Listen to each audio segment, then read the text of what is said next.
So what's going on? So this video gonna be about Dolly Parton invested in the black community in Nashville, Tennessee, with the royalties she got from "I Always Love You," the song that she wrote, which Whitney Houston covered for The Bodyguard, which became a huge song. Dolly Parton, the songwriter, gets royalties, and she got up to 10 million.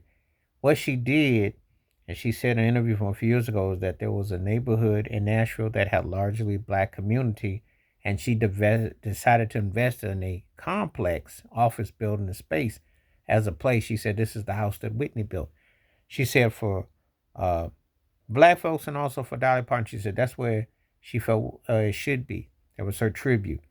You never ever hear anything like this. How many white artists have made money off of black artists and a song covering or something and have decided to build something?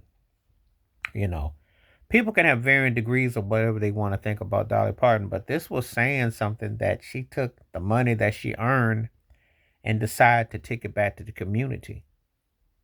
And maybe it was in light of Whitney Houston. Maybe it was in light of George Floyd. Maybe it was in light of how black folks have been treated in Nashville, Tennessee, because Tennessee's been always one of the most segregated, racist places on the planet.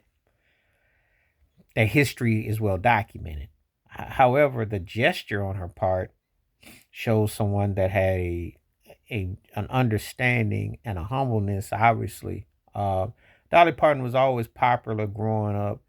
Here Come Again, 9 to 5. She always had folks that I grew up loved her, and she was a respected artist. Jolene and all that, respected singer songwriter. If I remember her with Porter Wagner, and she just seemed like she was someone that was definitely uh, not cut like most of them Nashville white chicks were. Let's keep it 100. Most of them you think of, they just be kind of like, because I've been heard some horror stories. But she seemed to be on the up and up with what she was about, and the fact that she had a pulse and that people gravitate towards said something, because it wasn't anything where people were like, uh, you're not wanted at the cookout, you're not wanted. Dolly got love. Dolly got some respect. So to hear this sort of gesture says a lot because she's investing back in the community.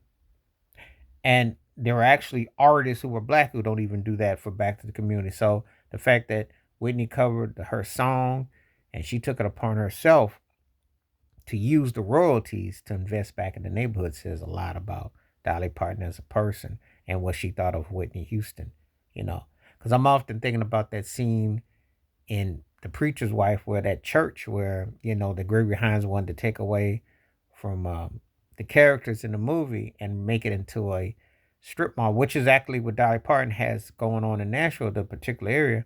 And that, this is what kind of gave me the frame of mind of it. But that is an incredible gesture on Dolly Parton's part to pay tribute to Whitney Houston that way and to, keep that memory alive and to, all the things that are involved with that. That speaks volumes. So just wanted to take the time to kind of like acknowledge that and speak on it because I thought that was quite the gesture.